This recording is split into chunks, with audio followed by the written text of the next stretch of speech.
Good afternoon. My name is Stretch Hoff. I'm with the Hamilton County Veterans History Project. And today we have the honor of having Ed Kerkhoff with us to tell his story.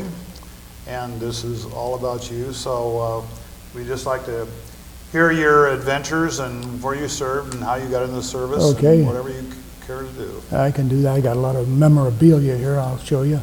Okay. Started out like April 1943. I was a senior in Beechwood High School in the graduating class. In April, the authorities at Beechwood School said that anybody enlisting in the armed forces who were due to graduate that year would graduate when they left to go into service. So if somebody, say, left April the 10th, he would graduate on April the 10th and that type of thing. So I went down to the Navy recruiting office in Covington Post Office and gave them a lot of information, told them my name was Edward Frederick Kerkhoff, and he typed up a whole bunch of papers. And then he told me to go up the street to the health department and get my birth certificate, which I did. I just walked up to 8th and Scott. No, 9th and Scott. Doesn't matter. Anyway, went up there and got my birth certificate, only it didn't say Edward Frederick, it said Edward Anthony. So I took it and went down back and gave it to this guy in the Navy office. And he looked at it and he says, "I thought you said your name was Edward Frederick." I said, "I thought it was, but it isn't." So my mother got my brother's name and mine middle names mixed up. Oh, boy. So he was going by the name of Donald Anthony, and he was actually Donald Frederick. And I was going by Edward Frederick, and only it was actually Edward Anthony. So anyway, this poor guy in the Navy recruiting station, he's got all these papers. He's tearing them up and says, "These GD hillbillies don't even know their own GD name." So that got me started with the Navy. Now, were you 18 yet, or did you try? No, I was 17. You were then. 17. Was that legal then at 17? Well, yeah, I had to get my parents to sign for me. Okay. So I got that from the Navy recruiting office. My parents signed because it didn't make any difference. In a few months, I would have been 18 and registered for the draft and go wherever they wanted me to go.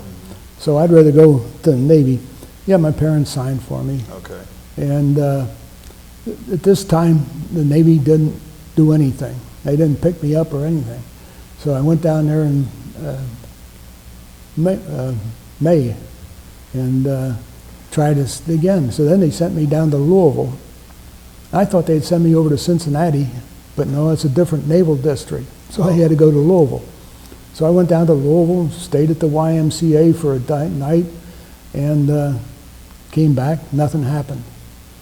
So that was June. Were you there to get your physical? Not yet. Not yet, okay. Came back home. In June, I graduated. I went down to talk to the Navy again. Then they were interested after I graduated. So they sent me down to Louisville again, stayed at the YMCA.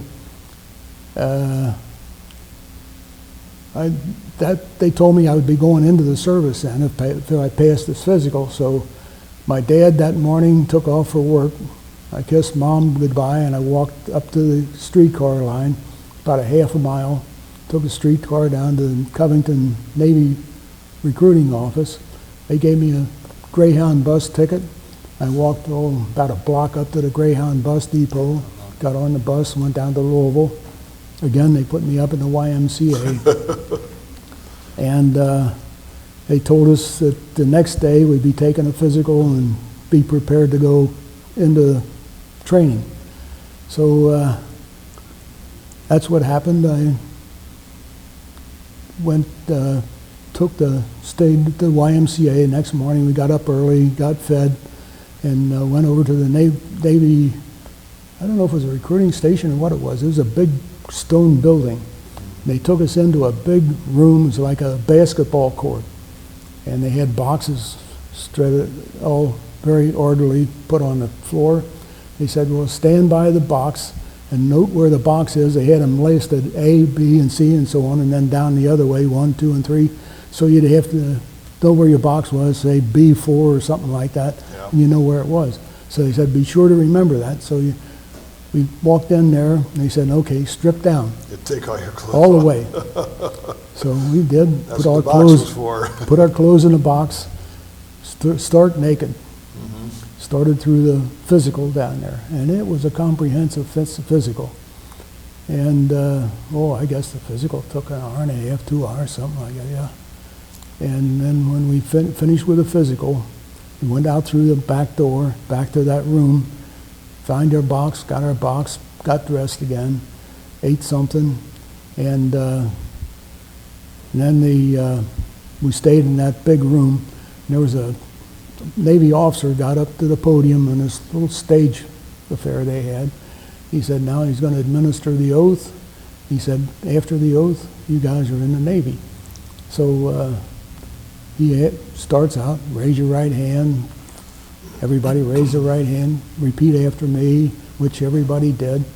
So when it was all finished, he said, congratulations, you're now members of the United States Navy. Oh, that's right. So, now, why did you choose the Navy? well, I don't know, just You like the like the uniforms? Navy better, yeah. Okay. So we were all wrapped up then. We again ate some lunch. They gave us a train ticket. Oh, another thing they did, I forgot to tell you. There was an aisle down through this group of people. He said, everybody on my right hand is going to Great Lakes training station. Everybody on my left hand is going to Camp Perry, Virginia for training. So that's the way it went. Very scientific. At that time, they were really after Seabees. They wanted some construction going on, I guess. But anyway, that's how I got going to Seabees. So there was a guy standing right next to me. He was from Louisville. He says, come on, let's go over to my house and we'll see. Mom will have something for us to eat. So we went over there to his house. And he got on a streetcar and he took me over to his house. He lived right across the street from Churchill Downs. Oh, really? Which was interesting. Yeah. Anyway, I spent a couple of hours with him. Then it was time to go back, get on the train. And I believe it was a C&O train called the Sportsman. And we got on there. They had beautiful, nice, comfortable seats on it. We thought we were really living. Sit there, and the train left Louisville, went due east, passed through Lexington, over to Ashland. By the time we got to Ashland, it was dark. And we pulled into the train depot in Ashland. They said, well, you'll have to leave this train and get on to the other section of the Sportsman. Now, this was a second section that we were going to get on. So, okay, we figured it was about the same thing as we were on here, but it wasn't. That thing was so crowded you couldn't get anything. Luxury was over with. Well, it was luxury if there wasn't so many darn people on it. Yeah. And Now, were you on your way to Great Lakes or down to Virginia? Which one? No, I wasn't going to Great Lakes. I was going to Camp Perry. Okay. I was just outside of Williamsburg, Virginia. Okay. So we were going east, and in Ashland, we got off of this first section of the Sportsman, and they said, here's the second section, go over and get on that. So we did, but we couldn't hardly do anything. All we could do was get on the platform and back. You couldn't even get up near the seats. The thing was so crowded. So all night, we just rode back there. Not very comfortable. Yeah. So. Was it all service people, or? I have no idea what was on there, and just a whole bunch of people. Okay. There's a lot of servicemen on it, yeah. So we got into Richmond, Virginia. When was it? Somewhere around noon, I guess, or maybe a little bit later. And about 90% of the people got off of the thing. So then we could go up and get a nice, comfortable seat. So I went up, got a comfortable seat, and I think I wasn't sitting there a half a minute, and I fell asleep. Next thing I know, some guy's shaking me. He's got a Navy uniform on. Get up. We were down in Williamsburg, Virginia. We were due to get off the train then, and they had some buses there. They took us to Camp Perry, and they fed us and then put us up, gave us a place to sleep. I got the top bunk, which I had never slept in before. And but I didn't give a darn where the heck I was tired. You were tired, yeah. Yeah. So I went to sleep. I woke up the next morning. I was laying cattywampus across there. It's a wonder I didn't fall out of that crazy thing. But anyway, we got up and once again went down and got something to eat, and then went into another basketball gym-like place. And they had boxes again, sitting there. So we went in there, and they told us they had a black felt tip marking pen. Told us to put the name and address of the people that we want to get our clothes sent to. Oh, really? Yeah. So we did. We marked the boxes, and again, stripped down naked. And then they started with another physical, which wasn't nearly as comprehensive as the one in Louisville. Oh. So we went through that physical, went through the back door of the building where the physical was, and it led into a big warehouse type of affair. And they had all counters along one side of the warehouse. Start in there, and they gave us a big sack. They threw another sack into that one. And we go on up, got underpants, skivvies we called them, later. Put on our underclothes, went on a little further and got blue jeans. They call them dungarees. Put those on, put on a blue shirt. We got dressed little bit by little bit. And every time we got one, we threw some more in the bag, and it was getting pretty heavy. And we didn't know what the heck that bag was. And finally we got all clothed up, dress blues and all that kind of stuff in the bag. And then we went over to our barracks. And it was in July. Now, how many men are there? How many men are doing this? Oh, I don't know.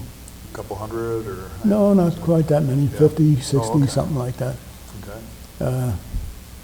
So we got this big bag filled with all clothes and stuff, and they're dragging it in the dirt and everything else, and go into the barracks, and it was in July, and the pot-belly stoves that they had in those barracks were being cleaned and painted.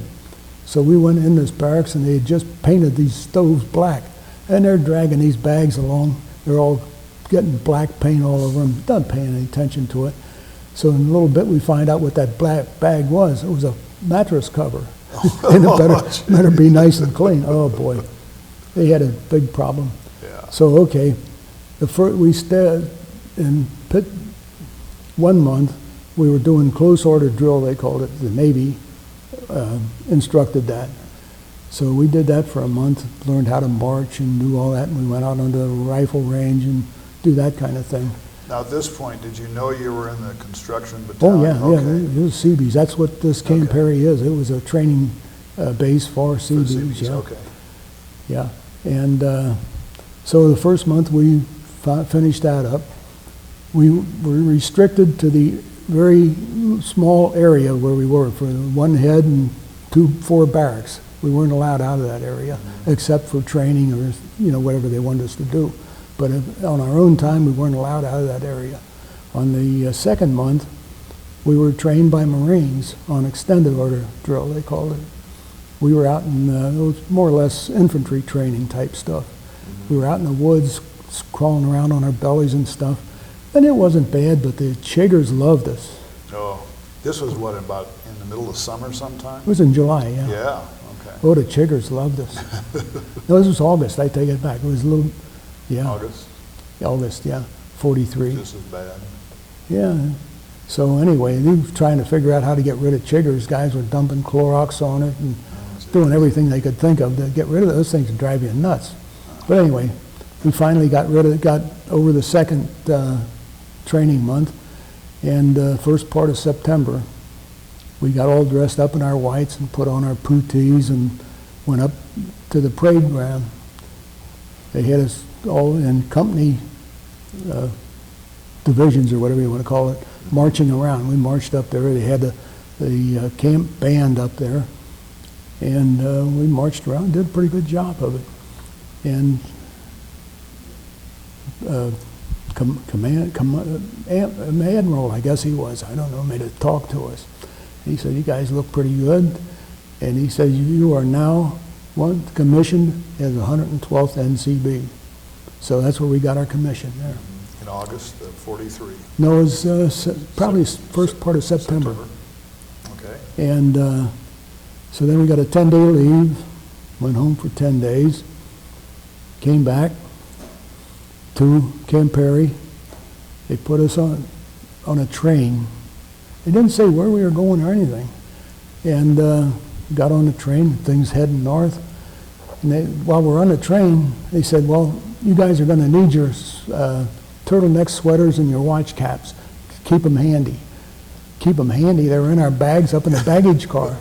So we got up there, finally went through New York City, went on up to Maine.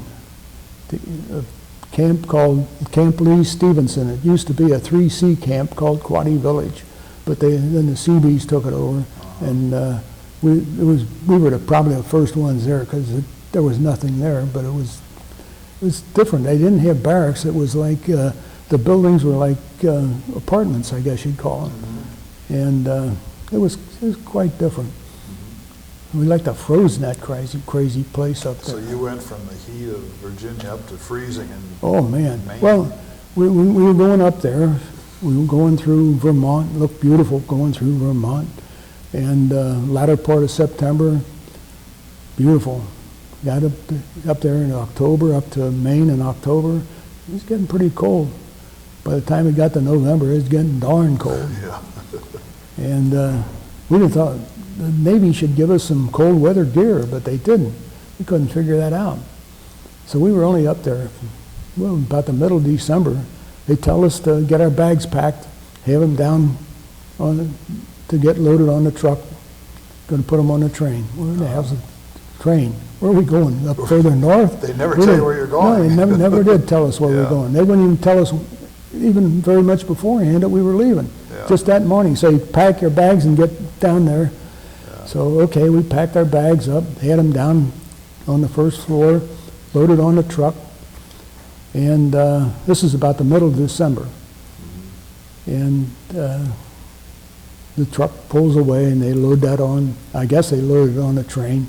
This place had a railroad siding came in and they backed this passenger train, if you want to call it a passenger train, back onto the siding. So we got all together. Every time we were going to load onto anything, they had a yeoman there checking off names. And we got on the train. It looked like the cars came from the Civil War, I think. They weren't the best in the world. So they loaded all of us on there. I mean, the train was crowded. It pulled out. And it was one of these things, I don't know if you know a railroad car like that, the back seats, the backs of the seat would go either way. So if you wanted to ride facing, you could have the seat this way. If you wanted to ride with your back facing that way, you could have, or talk to other people. That's the kind of thing it was. So we're in this thing, and it's dark, and there, with all these guys in there, there's a lot of humidity in the air, and the windows are icing up. I guess it was no time at all. We had 1/8 of an inch of ice on those windows. And we're riding. We don't know where in the heck we're going. We don't know why. We don't know if we're going further north or what was going on. So finally, they pulled into a railroad station in Bangor, Maine, we heard. That's where it was. So they told us, okay, off of this train now, and there's another train over, a couple of tracks over, get aboard that. So we got off, went over to the other train. Once again, there's the yeoman checking off names. you off, yeah. So we got on that thing, and we were amazed, totally amazed. It was a Pullman. It was beautiful. Couldn't believe it.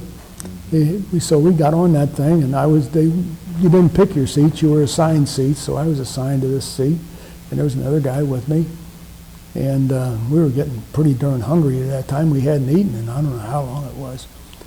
And everybody got on, got seated, and this chief made an announcement. He says, we're going to eat in just a minute. Just ahead of us, the car ahead of us is a dining car. So he pointed out who goes, you guys get up there and go through the passageway up to that dining car. So we did, in a big hurry. And it was beautiful. Went into the dining car, they had tables with tablecloths on them, and they had a big plate of bread in the middle. Wow. So we sat down at those tables. These guys were so darn hungry, that bread didn't last a minute, I think. So we chopped up all that bread. We ate it all. And these porters, they replaced it, and they serviced a real nice meal. And then we finished. We went back to our other car, the Pullman car, and here are the porters and made up our beds. Wow. Yeah. I had the bottom bed, and this other guy that I was sitting with, he had the top bed. So we were really living. We pulled out of Bangor, and couldn't see anything. Every once in a while, I'd look out the window and see some lights going by.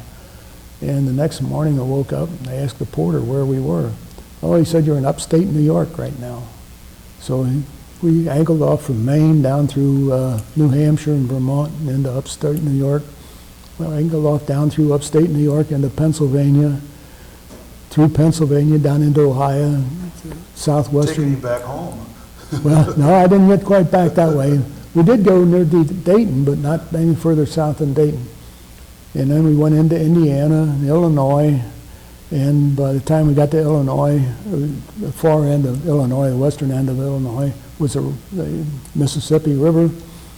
Went across it into Missouri, caddied southwest through Missouri into Arkansas.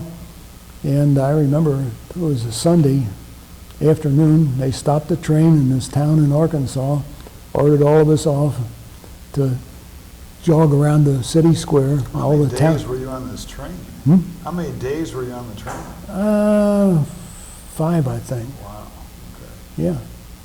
Speaking of that, I mean, why we're so long on the train, a lot of these tracks out west are just single tracks. So when you're on that track and there's another train coming, they have a pull-off. You have to pull off and let the other train go by, and then you get back on. So this one time, we pulled off the main track onto the siding. We thought, well, here comes some important big train coming by. So we're looking out the window, and here comes a little hand car. Put, put, put, put, put. So we had to get off the track for a hand car. Yeah.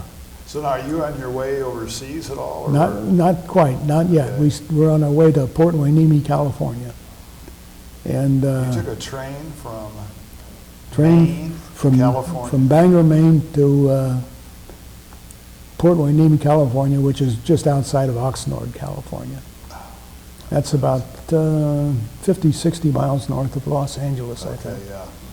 So that's where we were. We were going out that way by train. It's a long train trip. Yes. And so when we got to Port Hueneme, we got there in the dark, got off the train.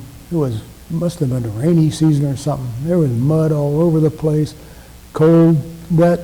It was a mess.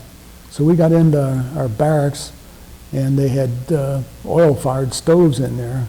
So I had to go out with a can and get some oil. They had a big tank out back to get oil to put in the stove. We got a stove going and warmed up, and it was fine. And then mud just lasted a day or two. It wasn't bad at all. I got some pictures here of our experience there at Port Hueneme, the type of, we were living in Quonset huts. Let me see what I got this.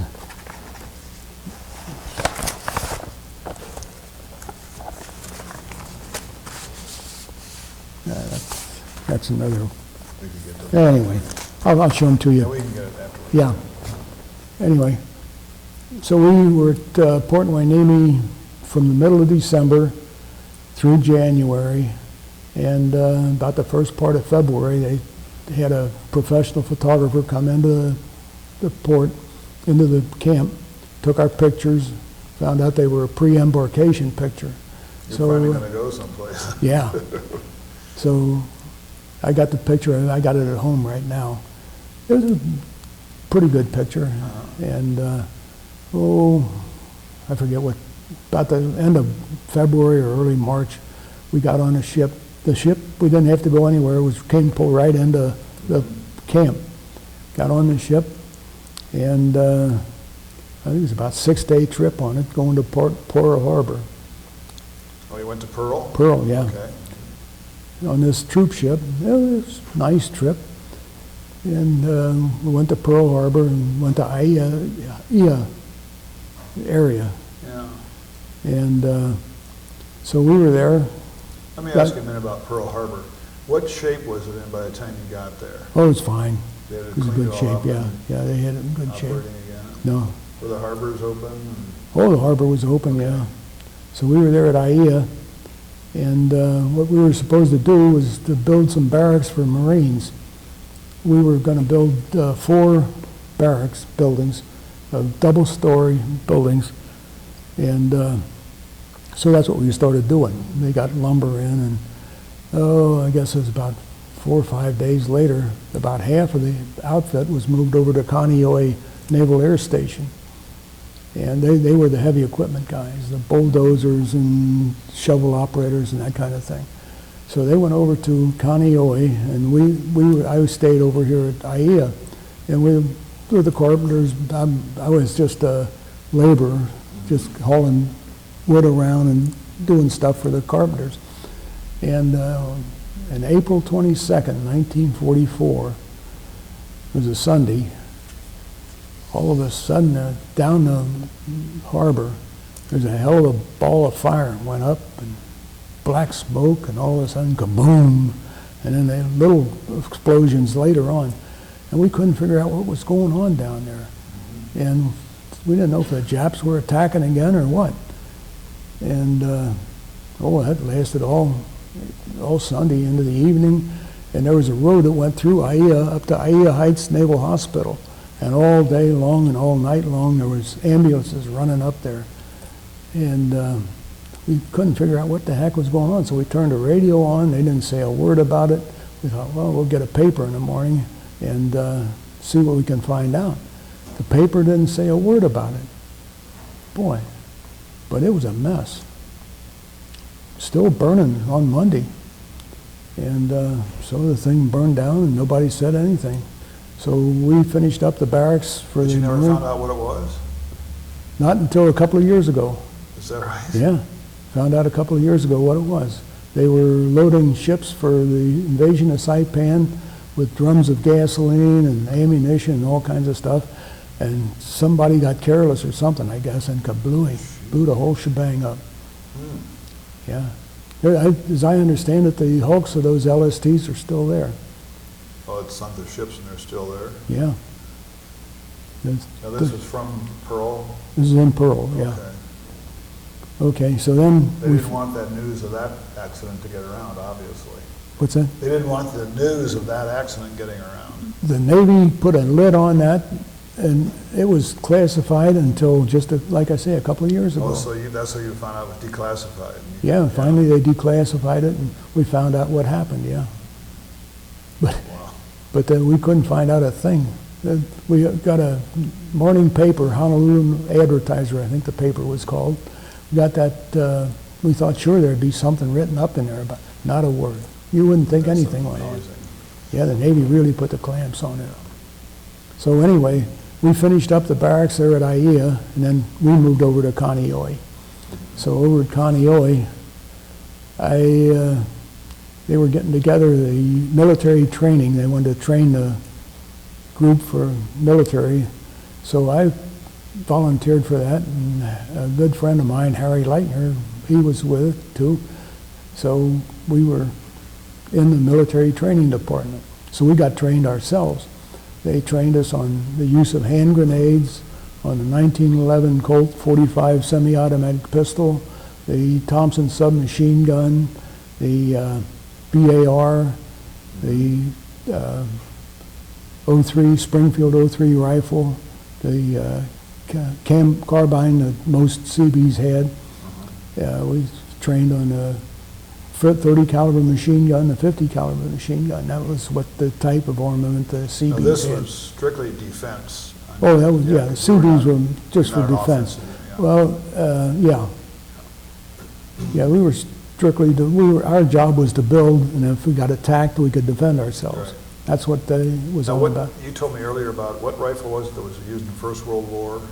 Oh, the Springfield 03, yeah. Okay. That was a World War I rifle, excellent rifle.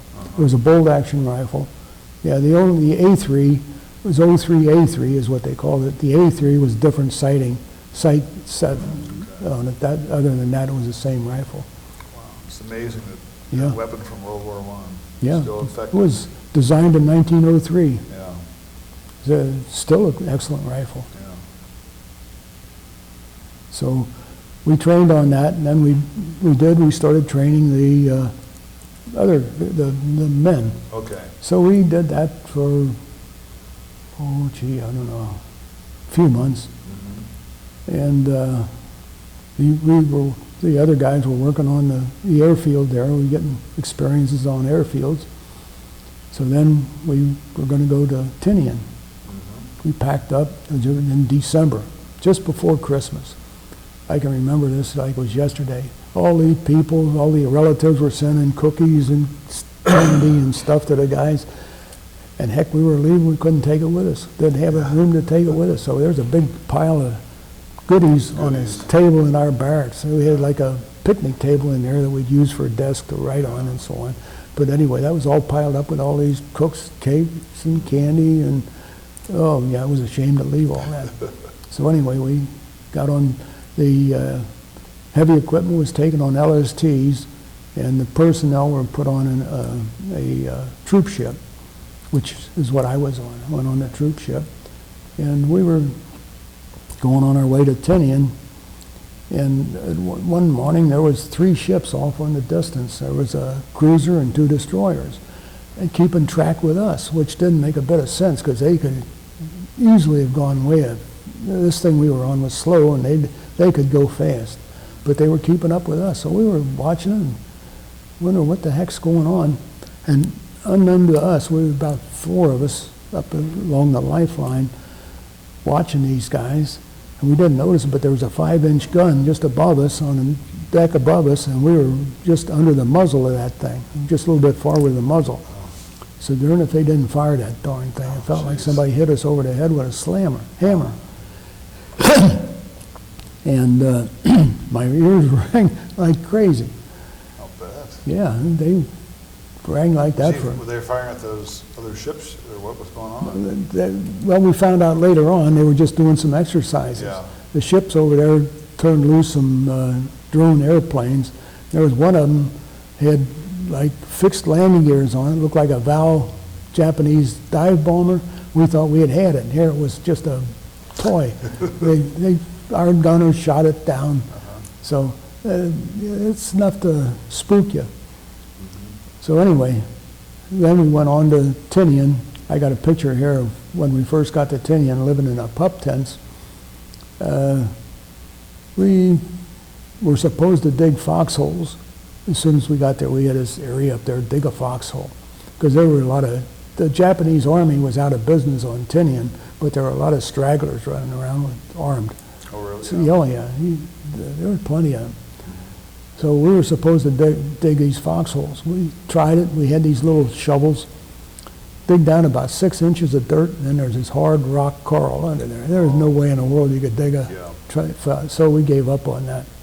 Yeah. And we were living in these pup tents. Each man had a shelter half, put it together, and you made a tent out of it.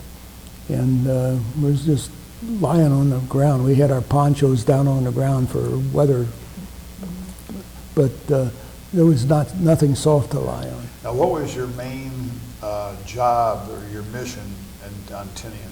On Tinian? Yeah. I'll get to that. Okay. Okay. So we, while we were in these pup tents, our men were building a real nice area for us. And I'm trying to think how, it wasn't too long. We were living on K rations all the time we were in these pup tents. For about 6 days, I think it was, we were living on K rations. They are not the most delightful things in the world, that's for sure. Oh, yeah. So after about 6 days, we got a shipment of C rations. That's an individual can, and it's meat and bean stew is what this was. And our cooks opened up each one of these cans and dumped it into a big pot because you were supposed to eat it right out of the can, but they didn't. They heated up the pot, and we used our mess kits, and they put some in the mess kits. That was the most delicious tasting stuff I think I've ever eaten. Boy, that was good. Yeah. So anyway, we stayed in the pup tents long enough to get our area built up with pyramid tents. We got ahead in a pretty nice area. And then we moved out of the pup tents up to the area. And this military training department just wasn't doing much of anything on Tinian. So Harry Leitner and I volunteered to go drive trucks. So they gave us a driving test. We passed our driving test, so then we were going to drive trucks. And we started out driving international trucks. I got a picture of one in here.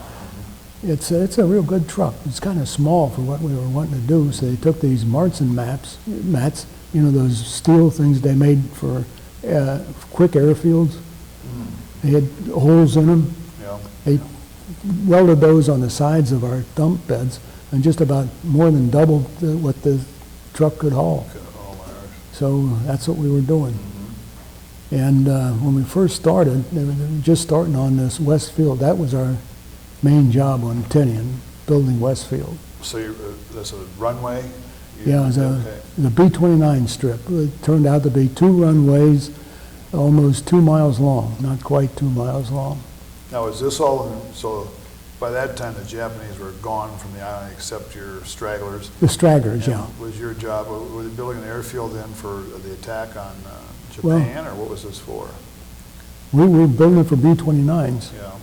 And we were going to go over to Japan when we got this thing built, yeah. So, let me see, we were just starting out with it. Harry and I started driving at night. We had, the way they ran it, 2 shifts a day, 6 a.m. to 6 p.m. and 6 p.m. to 6 a.m., 2 shifts. So we were on the 6 p.m. to 6 a.m., it was dark. And we had to build what they called a haul road from the coral pit up to the airfield. The only traffic allowed on the haul road was our trucks. And so we were driving up there at nighttime, and there sugar cane all over the place. Loads of sugar cane, real thick stuff, good for hiding in. And these Jap stragglers would get back in there with their rifles and take shots at us. The only dumb part of it was they would only shoot into the passenger side. We couldn't figure out what those crazy Japs were thinking of. We never carried a passenger worth killing. So what they doing? And it took me about a month. About a month later, I found out what they were doing.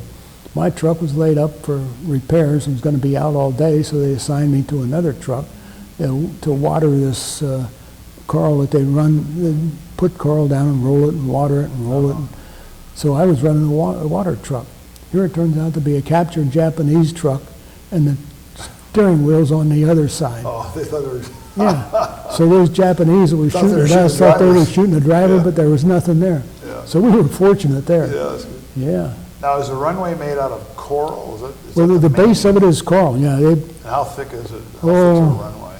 For a B-29, I would guess it's about 1.5 feet or so thick. They put this, they had 2 kinds of coral. One was a rock-hard coral, and then there was this powdery stuff. So they put down the rock-hard stuff first to make, and put this powdery stuff on it, and then roll this powdery stuff and roll it. But before they could use it, they had to put asphalt on the top of it, because this coral would pull up, with tires would pull it up. It just wouldn't last long that way, so we put black top on it. And, so how long was the runway, and how long does it take to build a runway?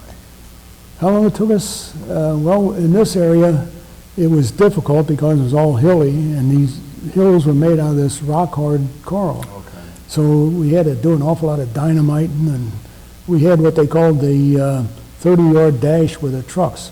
They would be dynamiting up here on the hill, and then there'd be a low spot down here. So they would take the stuff that they blasted off the hill, load it up in a truck, and take it down here and dump it in this low spot. So it was about 30 yards. Man, it'd drive you crazy just going back and forth. Yeah. But anyway, we did that. And let's see, Westfield, I think it took us about 3 months from start to where they could fly missions from it. And this is what time period now?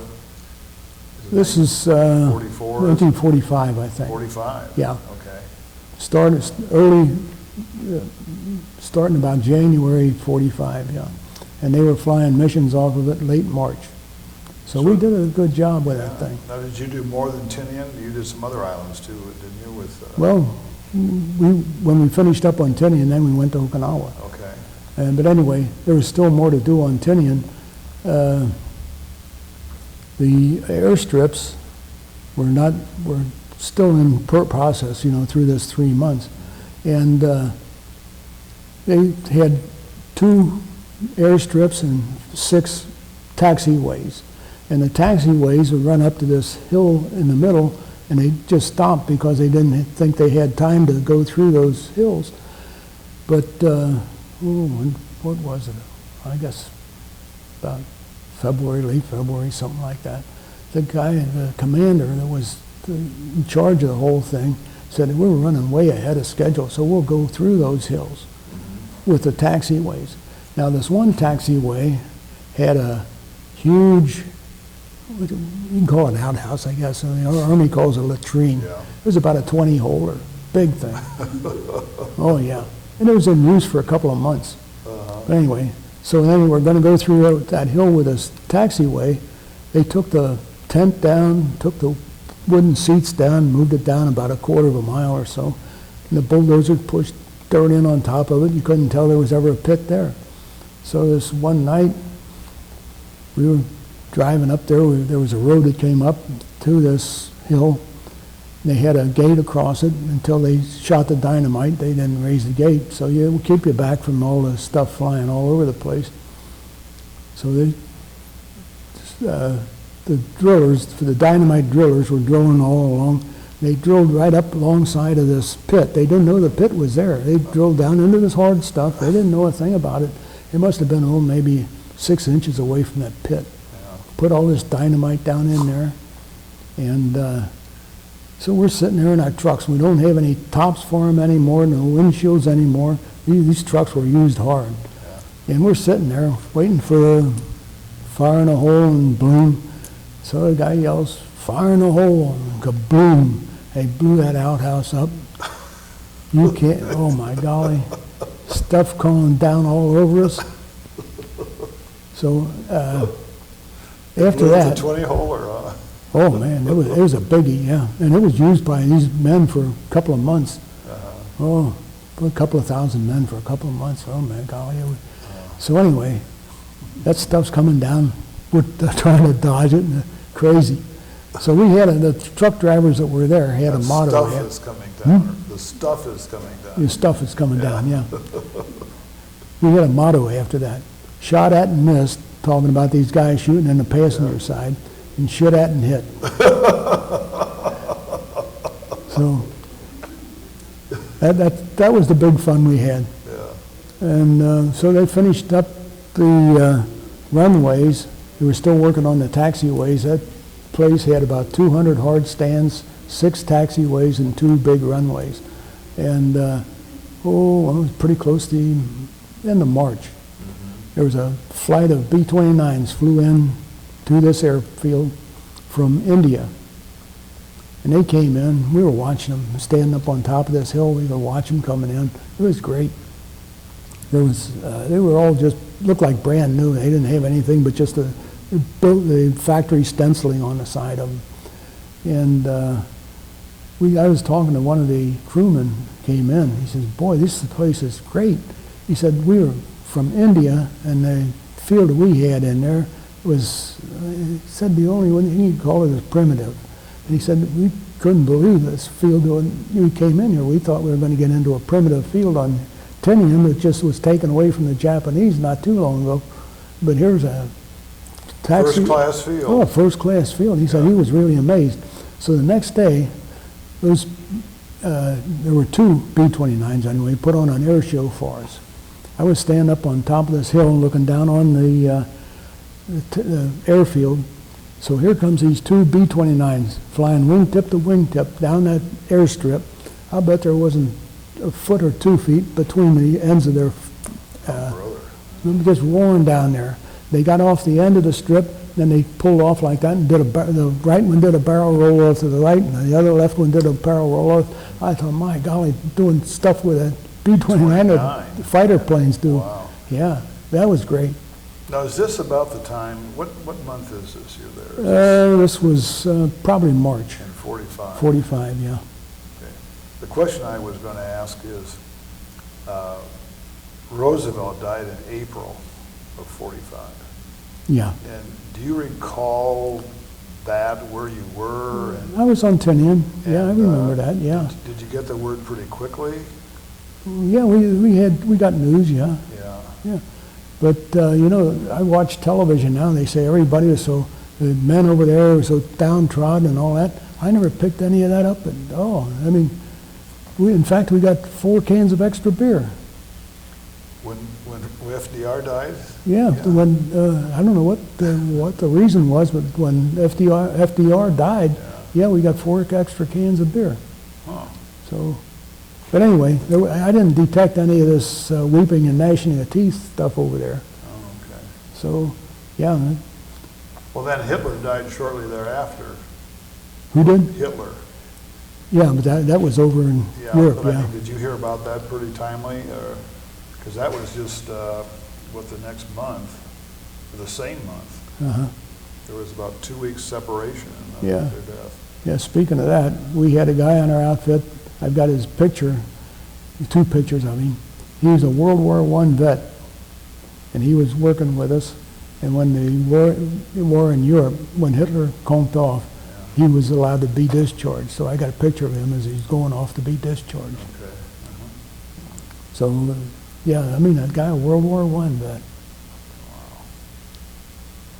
So, anyway, they started flying bombing missions off of Westfield, and there was a hill over in front of them. At nighttime, they had big searchlights, one on the right side and one on the left side, and they would aim them at that big hill over there to illuminate that hill so Make sure you pilots hit could it. see them when they were taking off. So that started the bombing of Japan then, is that, Yeah, they're going up to Japan, yeah. how far away is Tinian from Japan? What is it, about 1,000 miles, I think. Wow. So they could get up and back, up, bomb, Yeah, and yeah, back? they'd fly round trip, Yeah. yeah. And of course, they had trouble with the Japanese shooting at them, Yeah, and that's where Iwo Jima came in handy. right. And, yeah, Now, was Iwo Jima north of Tinian? no, it's That was close, well, that was closer into Japan. it's due west. Yeah, okay. It's due west of Tinian, yeah. Then from Tinian, though, you went on to Okinawa, Okinawa yeah. to build another airfield, is this? No, we didn't know what we were doing up there. Okay. Well, anyway, finally, Westfield was in operation. We didn't have much to do, so we packed up and went to Okinawa on LSTs. And we got to Okinawa, and they didn't really have any job for us. We didn't know just what they pulled us up to Okinawa for. And we just doing odd jobs around there, just kind of fooling around. And they dropped the atomic bomb. I remember that well. Tell us about that. Hmm? Tell us about that. Okay, I was on sentry duty. I had a watch position. It was off the crest of a hill, about 8 feet down. I was down there, sitting there with my rifle, and heard all kinds of, some guy coming up and yelling, raising all kinds of hell. What the heck's going on? So here he comes up. He's got a portable radio about the size of a small suitcase. And he says, we just dropped an atomic bomb on Japan and wiped out a whole city with one bomb. Oh my golly. And so we didn't know what the heck to make of that. So we got the news of it later on in a little more detail. And a few days later than that, we were getting ready to watch a movie. It was getting dark, sitting there, a whole bunch of us sitting around waiting for the movie. We heard all this ruckus going on back over and behind us. Big bunch of noise, bunch of Japanese yelling. I thought, oh my golly, we thought we were in for another banzai charge, because on Saipan they had this banzai charge when the Japanese army was about in the same shape on Saipan that it is on Okinawa now. So we thought they were going to, we went, grabbed our carbines and these Japanese came in. They weren't up to trying to do anything. They were yelling surrender, I guess, in Japanese. I don't know what they were saying. Yeah. But anyway, they were surrender. So we had, I guess there was about 200, 250 of them. We didn't know what the heck to do with them. So we had our carbines and had them surrounded, and he called the Army provost marshal, sent some trucks down to pick them up. Here, half of them were Japanese soldiers and half of them were Korean laborers. We thought we had really had it. Yeah. But anyway. Now, this was on Okinawa? It was Okinawa, yeah. And there were still that many Japanese around that island then at that time? Oh, yeah. Yeah, there were a lot of Japanese. In fact, while we were there was probably the last land battle of the war.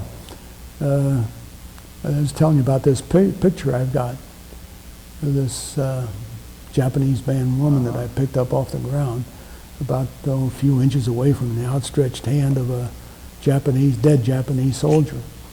He had a hole right here in his head. Looked like a .30 caliber made it. The back of his head was all gone. The whole inside of his head was gone. He probably got hit with a dum-dum, I guess. Tough to see. Hmm? Tough to see. Yeah. So that's what was going on. There were still Japanese on the island, yeah. So then a few days later they dropped a second atomic Yeah. bomb. And that wound it up, yeah. Did you know before that happened, did you know you were going to go on to Japan at the time? We didn't know what we were going to do. As I was saying before, they didn't tell us anything until we actually did it. Yeah. Yeah, I had no idea what their plans were. Yeah. So we were sitting on Okinawa, and we just, like I say, just doing odd jobs, just fooling around. We didn't have any real job to do. And, when was it? About the middle of September, I guess it was. Some guy pecks me on the shoulder and says, "Come on, the captain wants to talk to you." What the heck? I didn't do anything. Yeah. So, okay, I'll go up and talk to Commander Taylor. So I get up there and there are a whole bunch of guys there. So I wasn't in trouble. Somebody's in big trouble. So Commander Taylor gets up there and makes a speech. He says, "You guys don't know how damn lucky you are." He says, "You're going to San Francisco on November the 1st. He said you were originally scheduled to go into Kyushu November the 1st, 3 hours after the first Marine hit the beach." Oh. That would have been curtains. So anyway, that's what he was telling us about. So he was telling us that we were going to get aboard a ship that afternoon and head out for San Francisco. So, Probably the best words you've ever heard, huh? yeah. But before that, we went through a typhoon down there. Boy, that tore that place up. It was a good thing it happened after the second atomic bomb. Because if it had happened before we wanted to invade Kyushu, it would have set us back, I guess. And that really tore that place up. But the invasion was actually set for November 1st. Yeah, November the 1st, hitting Kyushu, yeah. That Kyushu is the southernmost of the main Japanese islands. So that was the end of service for you, except Well, with a few minutes left, tell us, okay. you said you were also into Korea. Well, anyway, Tell me about that. we got on board the ship. We took an LCVP out in the bay, climbed up a cargo net to get aboard the ship. I was positioned up in the forecastle of it. That's the bow of the ship. Yeah. And crazy, they had paravanes on that ship. And they had paravane chains laced along the side of it. And every time when we were out at sea, go into a wave and slam down and hear those chains clanking. There was no way to get sleep up there. Yeah, I don't know what the troop ship was doing with paravanes, but they did have them. And we had the typhoon blew away most of our clothes. About all we had was what we had on our backs when the typhoon hit. And we just had a real thin shirt, but fortunately we had a jacket made of the same stuff that the pants were made of. It was fairly heavy. The Great Circle route is the way we went going back to San Francisco and went close to the Aleutians. Oh, wow. Man, we were freezing. Yeah. Yeah. So anyway, we were glad when they dropped back down and got down into San Francisco, yeah. Then how did, once you got back, you mentioned earlier that you then President Truman did you the favor and you went to Korea, or you were there? Well, yeah. Well, anyway, when we got back to San Francisco, we went to Treasure Island, got straightened around, got new dress blues and so on, got straightened out, got a railroad ticket to go home. Went over in San Francisco, there was a bunch of us. We wanted to get back to Cincinnati and then go over to Covington. Went to, looked like a train station in San Francisco. Bought a ticket there, but there was no railroad tracks. News to me. So they had a boat down there, a ferry boat. Took us over to Oakland. Got a train from. And got a train over there, yeah. So we went from Oakland to Cincinnati. Well, we first went to Chicago. That was another experience. Got to Chicago, and we found out that James Whitcomb Riley was leaving from another station in about 25 minutes, I think it was. So we got into a taxi cab and asked the driver if he could make it. And that time, oh yeah, he can make it. Boy, that was the wildest taxi. Yeah. He was down under the elevator. They had these big steel columns going up. He was heading right for him and zooming around. Holy smokes. Anyway, we get over to the South Street Station, I think is what we were after. Anyway, this is where the James Whitcomb Riley was. We get in there, can't get aboard. The thing's all sold out. So we had to wait for another train. Took off about, midnight, I guess. It was a milk train. That thing stopped every 10 miles, I think. Anyway, we finally got to Cincinnati, went over, got on a streetcar, went over to Fort Mitchell, and I walked in the door, knocked on the door. Mom was all surprised. Dad pretty much knew I was coming home because he was keeping track of ships and stuff. So he wasn't too surprised. So I got in. I guess about 2 hours later, my brother comes in. He was with the Army over in Europe. 2 hours later. Oh, he was home? He came home on a 30-day leave, too. Oh, yeah. What a thrill. Well, he called it a furlough, I mean. Yeah. So he and I have spent 30 days together, which is great. That's wonderful. Yeah. That's wonderful. So that was my story about World War II. And then after the war, I joined the Naval Reserve. And in December, I waited about Now, you're only about, at this point, you're only about 20 years old, aren't you? Or 21? I was 21 then, 21 yeah. years old, and you had all that experience already in your life. That's fantastic. Yeah, yeah. Well, when I was discharged from the Navy, I was 20. And then that summer, I was 21. And then in December, I joined the Naval Reserve. Some friend of mine kept banging on me to join the Naval Reserve, which I did. And while I was off, I went to Xavier University and got married. And then came the Korean War, and I thought, holy smokes. But I had about 6 months or so left on my reserve. I thought, they're not going to pull me up for a few months. So good old President Truman gave me an extra year. His generosity was tremendous. So in that extra year, I got taken back into the service, taken over to San Francisco, put aboard a destroyer. It was a Fletcher-class destroyer, which was tied up. They were redoing it, took the torpedo tubes off and putting anti-aircraft guns on it. And I was on that thing, doing nothing while they were just working on it. And at the same time, there were 2 other ships from Mare Island that were supposed to have been rebuilt into radar ships. And the Navy wanted those things out to sea badly. So they were authorized, these ships were authorized to go around to each ship in San Francisco and take a couple of true crewmen off of each ship to crew these ships up fast so they could get moving. So what they wanted, so that's what they did with McDermott. I was pulled off the McDermott, put on the Harbison, which was a DER.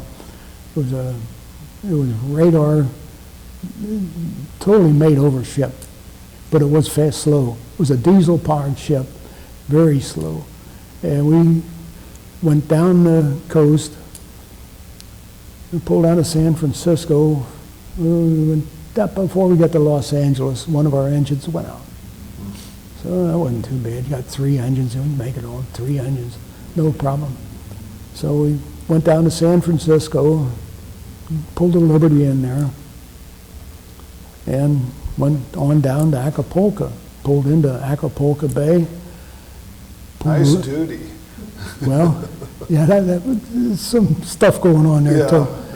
So we pulled into Acapulco, and they had port and starboard liberty. So there's one side of the went under liberty, and I'm laying on the ship. It was on a Sunday again, laying in my bunk doing nothing. And all of a sudden, crunch! I found a boom, and the ship jolted and was bobbing. Some bumboat really hit this ship. So then, I guess in about 30 seconds, the old man's on the squawk box. Expedite lighting off main engines. Expedite lighting off main. What the heck is going on? Here we busted our anchor chain, and the current in the bay was pushing us over to the rocks. Oh, So we finally, the guys got the engines going, backed it off, and dropped the other anchor. So we had one anchor down in the bottom of Acapulco Bay, and the next day, I got to go in Liberty, which was interesting. The taxi cab driver down there was interesting. No matter where they took you, if they took you 15 feet, they charged you 5 pesos. If they took you 15 miles, it was 15 pesos. Or 5 pesos. So anyway, we got in, just moving around there. It was just interesting to see. Saw this guy dive off the rocks and all that kind of stuff. Oh, yeah. But anyway, while I was on Liberty, they had a Mexican driver try to get the hold of that anchor down there, which he did. He got a hold of it. They put a rope on it. They were trying to pull it up, and they got it up about halfway, and the rope broke, and the darn thing went back down. The old man says, "The heck with it, leave it down there." So we got an anchor in the bottom of Acapulco Bay. Now, what was your job? Was it reconnaissance When on the ship? in these ships? No, I was up on the bridge. I was on the... What was the purpose of the ships? What were they- radar. What we were doing, we were going down to go through the Panama Canal and go up the east coast to Newport, Rhode Island, which was supposed to be our home port. But anyway, going down the coast, we lost three of the engines. We had one engine going. Went through the Panama Canal, went out into the Caribbean. We went started up the coast. We were about 500 miles, they said, off the coast of Florida when the last engine went out. So we're sitting out there dead in the water, and the black gang's down there scrounging around trying to put one engine together anyway. So they did. They finally, after about 8 hours, they got one engine working, and we went from Florida up to Newport, Rhode Island on one engine. Newport. Yeah, so we were up in Newport. That's interesting up there, too. They go in there, they go in a channel to get, there's rocks on both sides. If you went up there in fog, you'd wreck the thing. But with our radar, we could get up there in fog. We went down there in fog. We had radar that would reach out about 350 miles. So what our job was to go out in the Atlantic and make up a picket line. There was another ship, like I say, about the same as ours, so they were about 700 miles away from us. Each one of us could reach 350 miles. And so that's what we were doing out there. What they were afraid of during the Korean War is that Russia would fly an atomic bomber over to bomb the United States. So we were sitting out there in the Atlantic Ocean watching every plane that we'd see, we'd radio it into Norfolk. If they could identify it, as a commercial plane or something, they'd let it go, but if they couldn't see it, they'd fly out with fighter planes to identify the thing. Well, it's nice now we were being protected by a ship with one engine. Yeah. So that's what I did during the Korean War. We were out there. We only have a few minutes left, and I'd like you to tell us about your family. Oh, my family? Yeah. Okay. My wife and I married June 11th, 1949. And Karen, my daughter, with us today. She was born just about a year later in July. And then I got pulled into the Korean War. And then Jim was born, just shortly after I was out of the Korean War.